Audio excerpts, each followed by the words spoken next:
प्रसार भारती अभिलेखागार की प्रस्तुति सदाबहार सुनहरे दौर का अनमोल खजाना।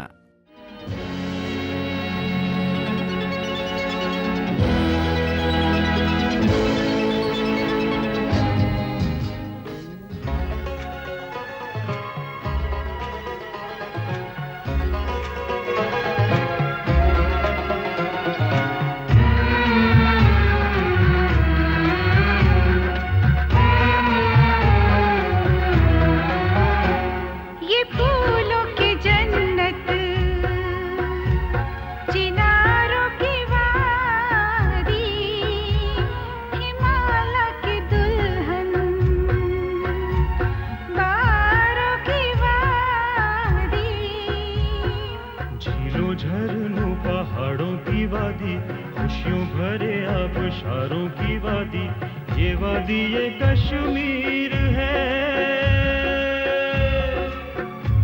ये शान हिंदुस्तान की, फैली हुई हर तरफ खुशबू ज़ाफ़रान की, फैली हुई हर तरफ खुशबू ज़ाफ़रान की।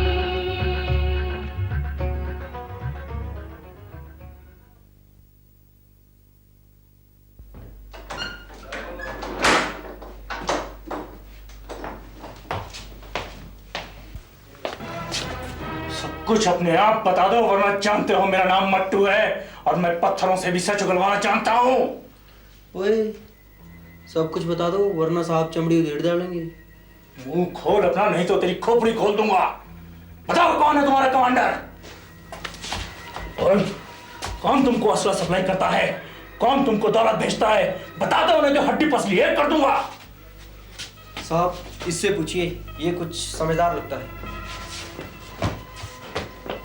बोल, बोलता है नहीं तो पटाई करूं तेरी मैं। साहब भी बात कर दो, मैं मर जाऊंगा साहब। तुम जैसे वतन के गद्दारों का मर जाना ही अच्छा है।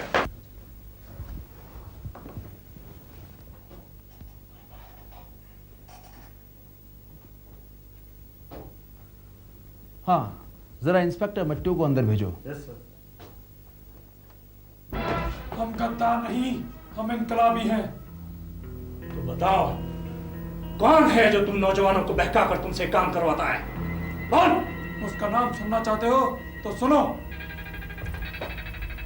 साहब आपको एसएसपी साहब बुला रहे हैं।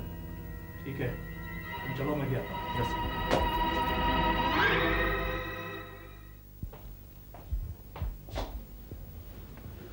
हाँ इंस्पेक्टर मट्टू, ये बताओ कि जो तशद्दुद पसंद कल के एनकाउंटर में पकड़े गए थे, उनमें से किसी ने अपनी जुबान खोली या नहीं?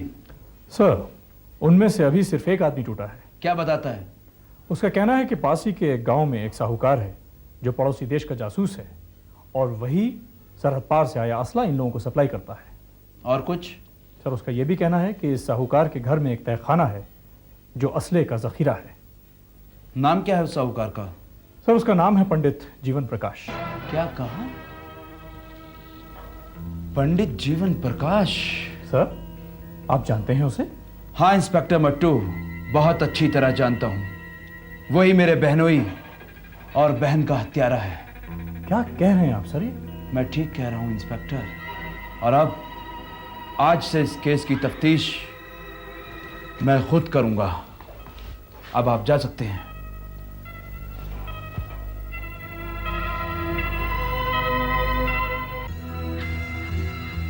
देखो, रकम इस ब्रीफ केस में है। तुम इस पर नोट पर दस्तखत कर दो। चाहो तो गिन भी सकते हो। रकम गिनने की जरूरत नहीं, ये लीजिए पर नोट। देखो असलम, तुम पर पहले ही बहुत कर्जा चढ़ चुका है। अब इसकी अदायगी की भी चिंता करो। उसकी चिंता आप मत कीजिए, वक्त आने पर सूद समेत सब उतार दूंगा। और वैसे भी आप ही ने तो कहा था कि जितनी रकम की जरूरत हो। वो मेरी भूल थी, क्योंकि मैं तुम्हें एक बहादुर और दानिशमंद इंसान समझता था, लेकिन तुम तो बेवकूफ और बुज़दिल निकले। वाह, बहुत अच्छे। आपने ये कैसे जान लिया कि असलम बेवकूफ और बुज़दिल है? याद रखो बरखुरदार, जिंदगी की नाक में नकेल डालने का मौका कभी कभी आता है, और जो इस मौके से चूक गया वो तमाम उम्र हाथ मलता रह जाता है और दूसरों के आगे हाथ फैलाता है, जैसे कि तुम। आप कहना क्या चाहते हैं? यही कि अशोक अभी तक जिंदा कैसे घूम रहा है। मेरी माँ हर वक्त उसका पहरा देती है। तो फिर उस बुढ़िया को भी ठिकाने लगा दो, क्योंकि वो तुम्हारे हिस्से का प्यार, धन, दौलत, जायदाद सब उस यतीम पर लुटा रही है। ये क्या कह रहे हैं आप? वो मेरी माँ और मैं उसी को? वो मेरी माँ है, वो मेरा भाई है। ये जज्बाती बातें बुज़दिल किया करते हैं, समझे? देखो, अगर इज्जत और दौलत के साथ जीना चाहते हो तो तुम्हारी तरक्की के रास्ते में जो कोई भी आए उसे बर्बाद कर दो, चाहे वो तुम्हारी माँ हो या तुम्हारा भाई। मुझे सोचने की कुछ और मोहलत दो। देखो, अगर सोचोगे तो बाजी हार जाओगे और तमाम उम्र यूं ही हाथ फैलाते रहो। मगर क्यों? देखो असलम, अभी वहां पर जो कुछ भी है सब तुम्हारी माँ यानी बानो के नाम पर है। उसकी आंख बंद होते ही सब कुछ तुम्हारे नाम हो जाएगा। इससे पहले ये अशोक सब कुछ हथिया ले तो आप क्या चाहते हैं? अशोक को घर से बाहर निकाल दो, मैं तुम्हारा सारा कर्जा माफ कर दूंगा। तो ठीक है, इस वक्त अशोक घर में अकेला होगा।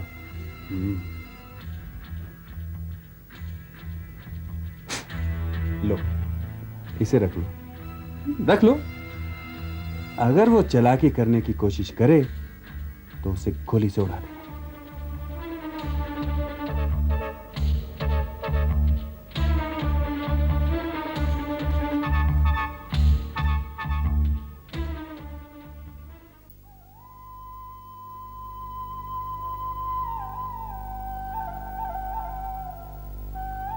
अरे असलम, तो इस तरह भागकर क्यों आ रहा है? क्या तेरा कोई पीछा कर रहा है क्या? मेरा पीछा कौन कर सकता है? तुझ में हिम्मत है मेरा पीछा करने की? तू इतना गुस्से में क्यों है? क्या तेरा किसी के साथ झगड़ा हुआ क्या? बोल। मुझसे झगड़ा कौन करेगा? मेरा नाम असलम है, असलम। तू ऐसी बहकी बहकी बातें क्यों कर रहा है? तेरी तबीयत तो ठीक है ना? जाने रोज सुबह सुबह तू कहाँ निकल जाता है? माँ अभी अभी तेरा इंतजार कर कर बागात की ओर निकली है। तो क्या हुआ? मैं क्या करूं?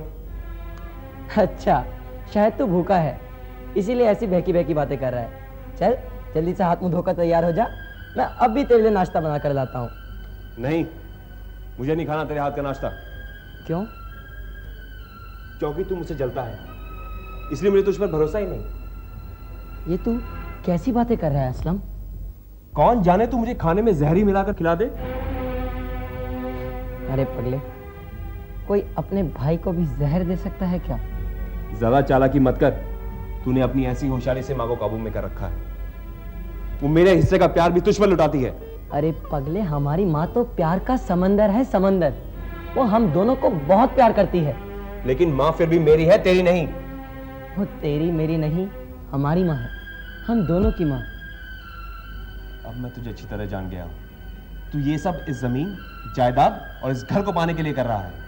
मुझे एक बात बता असलम, तुझे ऐसी बातें कौन सिखाता है? देख, तू माँ को तो बेवकूफ बना चुका है, लेकिन मैं तेरी बातों में आने वाला नहीं। बेहतर होगा कि तू इसी वक्त इस घर से निकल जाए। तू कौन होता है मुझे इस घर से बाहर निकालने वाला? जिस दिन मेरी माँ मुझको कहेगी, मैं उस दिन अपने आप इस घर से निकल जाऊंगा। मैं फिर कहता हूँ, माँ के आने से पहले इस घर से निकल जा, वरना क्या? वरना मैं तुझे जिंदा नहीं छोड़ूंगा। असलम, क्या कह रहा है तू बदतमीज? तू इसको घर से निकलने के लिए कह रहा है? इस घर के असली वारिस को तू यहाँ से जाने के लिए कह रहा है? तू ही निकल जाए यहाँ से। तूने मुझे मारा माँ? हाँ, अभी तो मैंने सिर्फ तुझे थप्पड़ मारा है। यदि आज के बाद तूने ऐसी बात फिर अपने मुंह से निकाली तो मैं तुझे गोली मार दूंगी, समझे? निकल जाए यहाँ से। मेरे खुदा, मेरा ही खून सफेद होना था जो मुझे अमानत में खयानत करने के लिए कह रहा है। एहसान फरामोश, जिस घर में तुझे और तेरी माँ को सहारा मिला, तू उसी घर के वारिस को यहाँ से जाने के लिए कह रहा है। ऐसे तो कोई किसी पर भरोसा नहीं करेगा। देखा रेशम आपा, आपका ही असलम मेरे अशोक को यहाँ से जाने के लिए कह रहा है। जाओ, चला जाए यहाँ से। मत जा असलम, मत जा। ऐसे माँ को बेसहारा छोड़ के मत जा। अशोक, माँ, तुमने मुझ यतीम बेसहारा लड़के के लिए अपनी औलाद को जाने दी। नहीं बेटे, ऐसा नहीं कहते। मेरे होते हुए तुम यतीम और बेसहारा कैसे हुए? मैं ही तुम्हारी माँ हूँ और मैं ही बाप। तो मैं जानना चाहता हूँ, इस घर का असली मालिक कौन है? इस घर का असली मालिक तू है बेटे, तू है। हाँ, तू। तो फिर आप कौन हैं? मैं कभी इस घर की कुछ भी नहीं थी, लेकिन आज सब कुछ हूं। इस घर की मालकिन ने एक यतीम और बेसहारा बच्ची को अपने घर और दिल में पनाह देकर एक नाम दिया, केसर बानो। और फिर मैं वही बानो हूं। बेटे, मैं इसी घर में पल बढ़कर जवान हुई। इस घर की मालकिन यानी तुम्हारी दादी, उन्होंने मेरा निकाह अपने ही बाग में काम करने वाले एक नौजवान अहमद के साथ किया। हमें रहने के लिए अलग घर दिया। इस लिहाज से तो ये घर मेरा मायका हुआ ना। तो फिर तुम मेरी माँ कैसे हुई? मैं रिश्ते में तो तुम्हारी बुआ हूं, लेकिन मैंने तुम्हें अपनी पूरी ममता लुटाकर अपना दूध पिलाकर पाला है। इस लिहाज से मैं तुम्हारी माँ हूं। माँ, लेकिन मैं पूरी बात समझना चाहता हूँ। रेशम आपा ने एक बेटे को जन्म दिया, लेकिन उनका बेटा दूध पीते ही अल्लाह को प्यारा हो गया। इस घर में उदासी रहने लगी, खामोशी रहने लगी। और फिर मलंग बाबा की दुआओं से रेशम आपा फिर से उम्मीद से हुई। बहुत बहुत मुबारक हो, खुदा ने आपको बेटा दिया है। रेशम तो ठीक है ना? हाँ, चच्चा और बच्चा दोनों ठीक है। अच्छा। भाईजान, क्या हुआ? कैसी रेशम आपा? भगवान ने तुझे भतीजा दिया है। हाँ। भाईजान, बहुत बहुत मुबारक हो। अल्लाह ने मेरी सुन ली, है ना? अच्छा। नहीं, ये आप नहीं, पहले मैं देखूंगी, ठीक है? रेशम आपा, रेशम आपा, ओह, कितना कितना प्यारा है रेशम आपा। बिल्कुल बिल्कुल भाईजान की तरह है ना, है ना? रेशम आपा, मेरे मौला ने मेरी दुआएं कबूल करके मेरा दामन खुशियों से भर दिया। सचमुच रेशम आपा, इस चांद के टुकड़े को जन्म देकर आपने इस घर की सारी तकलीफें दूर कर दी रेशम आपा। मैं बहुत खुश हूँ, बहुत खुश हूँ मैं। और तेरा अहमद? वो तो इसे देखने के लिए बेकरार है। अब मैं घर जाऊंगी ना, तो वो इसके बारे में मुझसे ढेर सारे सवाल पूछेगा। तो ठीक है, तू जा और अपने अहमद के ढेर सारे सवालों के ढेर सारे जवाब देना। और जाते जाते जरा अपने भैया को भेज देना, कहना मुन्ना याद कर रहा है। अच्छा। ठीक है, मैं भैया को अभी भेज, ठीक है? आइए आइए, आपका मुन्ना आप ही को याद कर रहा था। अच्छा, अब मैं जाऊं रेशम आपा?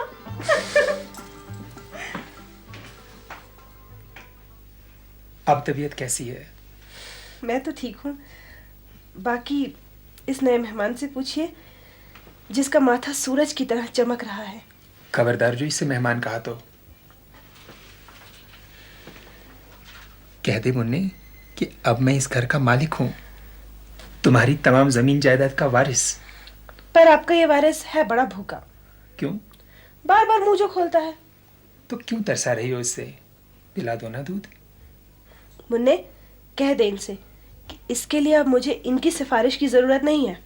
अच्छा बेटा, तो आते ही मेरा पत्ता काट दिया। अच्छा सुनो, अब मजाक छोड़ो, जाके पंडित जी को बुलवा लाइए। मुन्ने की जन्म कुंडली बनवानी है और भैया भाभी को भी तो खबर भेजनी है ना। भैया भाभी को मैंने खबर भिजवा दी है, वो आते ही होंगे। और पंडित जी बाहर बैठ के कुंडली बना रहे हैं। अच्छा, मैं जरा उनसे मिल के आता हूँ।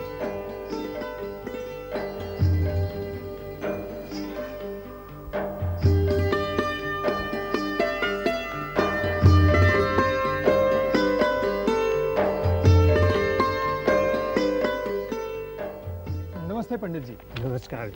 हाँ तो बताइए, कैसा है हमारे बेटे का भविष्य? जजमान, इस बालक की पूरी जन्म पत्री बनाकर वर्षफल निकाल कर लाऊंगा, फिर सब कुछ बताऊंगा। हाँ तो जरा जल्दी कीजिएगा, हम बहुत उत्सुक हैं। अच्छा, मैं चलता हूँ। नमस्कार। नमस्कार।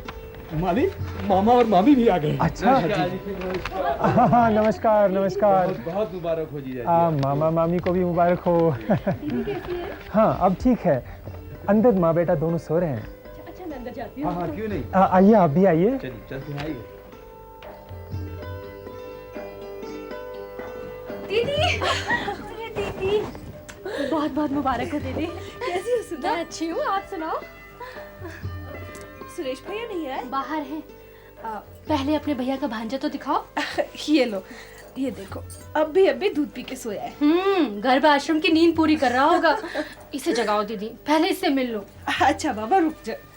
मुन्ने, ओ मुन्ने, देख तो कौन आया है मिलने। अरे इतनी गहरी नींद, पहले उठ जा फिर पहनाऊंगी। अच्छा आ, पहले मेरे पास आ जा।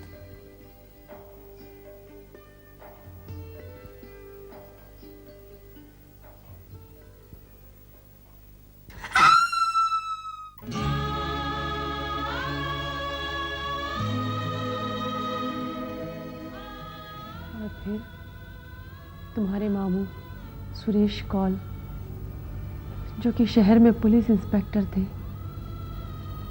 रेशम आपा को किसी बड़े डॉक्टर को दिखाने के लिए अपने साथ शहर ले गए।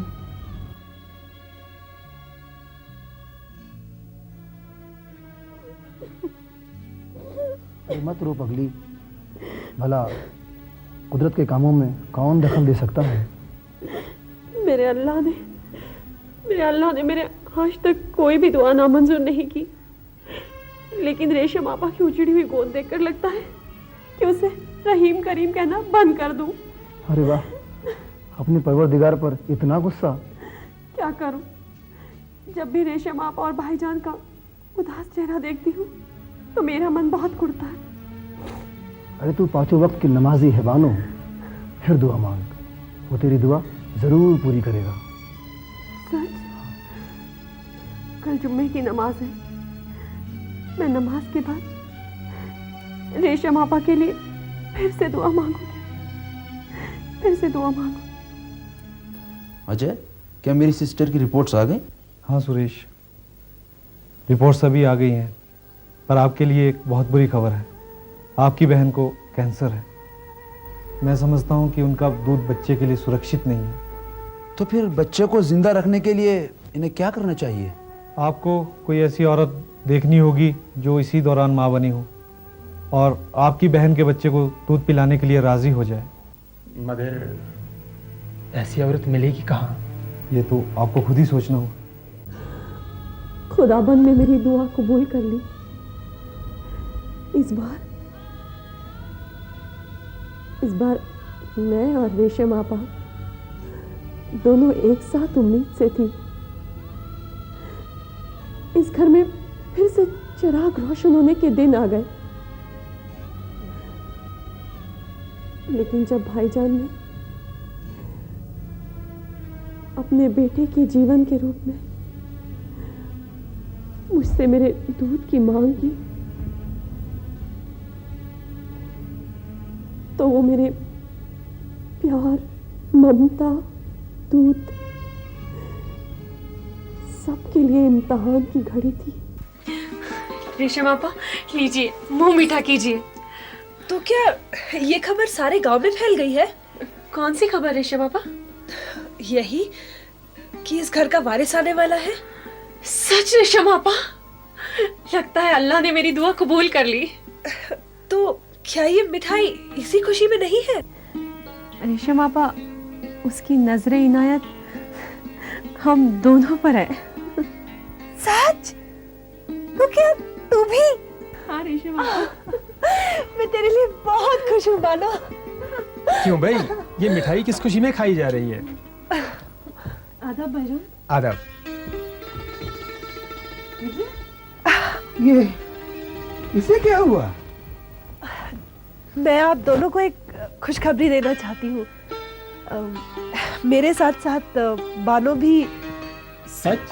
हाँ। अच्छा मालिक, लगता है भगवान को हमारे ऊपर में दया आ गई है मालिक, इसीलिए उसने बानो को हमारी मदद के लिए तैयार किया है मालिक।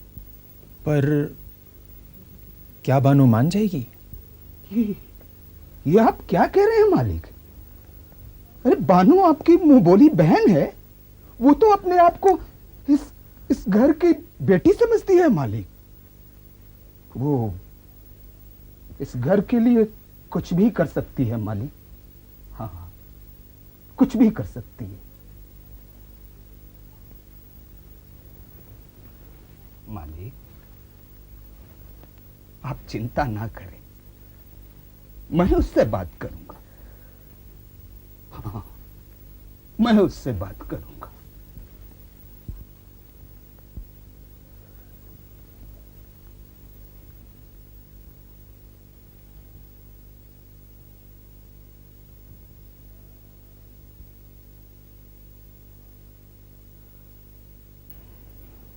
कहिए, आज कैसे आना हुआ? बेटा, आज तुम्हारा ये बूढ़ा काका अपनी बेटी से उस घर की खुशियों की भीख मांगने आया है बेटा। हाँ, बस तुम इनकार मत करना है, इनकार मत करना। काका, ऐसा कहकर अपनी बेटी को गुनहगार मत बनाइए। उस घर और उस घर वालों की खुशियों के लिए तुम्हारी ये बेटी अपनी कुर्बानी तक दे सकती है। काका, तुम्हारी ये बानो वो दिन कभी नहीं भूली जब तुम इस रोती हुई यतीम लड़की को सड़क से उठाकर बड़ी मालकिन के पास लाए थे। काका, मेरा तो रोम रोम तुम्हारा बड़ी मालकिन का और उस परिवार का एहसानमंद है। तुम्हारी ये बेटी अपनी जान देकर भी तुम सबके काम आना चाहती है काका। तो बस समझ ले बेटा कि वो दिन आ गया। हाँ बेटा, आज तू ना उनके काम आएगी बेटा। तू आज सचमुच तू। क्या बात है काका, रेशम आपा ठीक तो है? हाँ बेटा, ठीक ही है, ठीक ही है वो।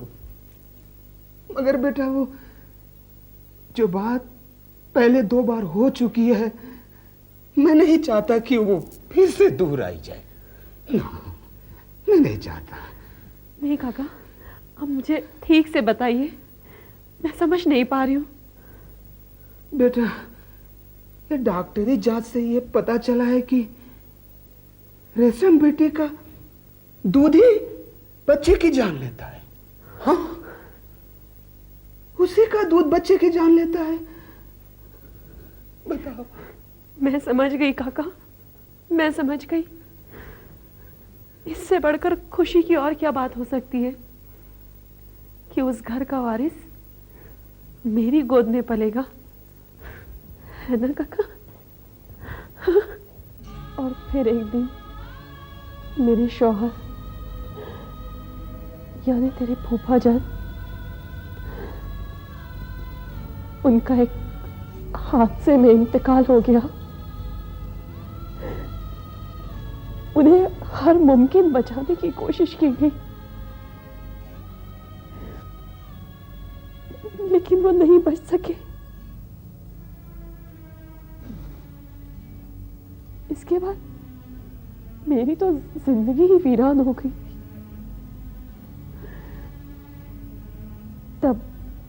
रेशम आपा और भाईजान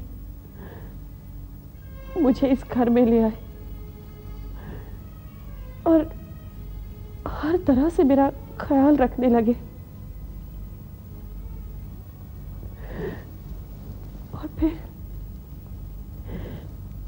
जब तुम और असलम पैदा हुए, लाइए आपा, वरना मेरी गोदी में दे दीजिए। मैं खुदा को हाजिर नाजिर जानकर कहती हूँ, मैं इसे अपने बेटे से भी ज्यादा प्यार करूंगी। तुम्हारे प्यार पर हमें कोई शक नहीं है केसर। रेशम, मुन्ना इसकी गोदी में डाल दो। जी, लेकिन आपा एक बात सोच लीजिए, मैं मुसलमान हूँ। ये क्या कह रही हो केसर? एक माँ का मजहब हिंदू या मुसलमान नहीं, सिर्फ ममता होता है। हाँ बानो, और फिर तुम भी तो एक माँ हो।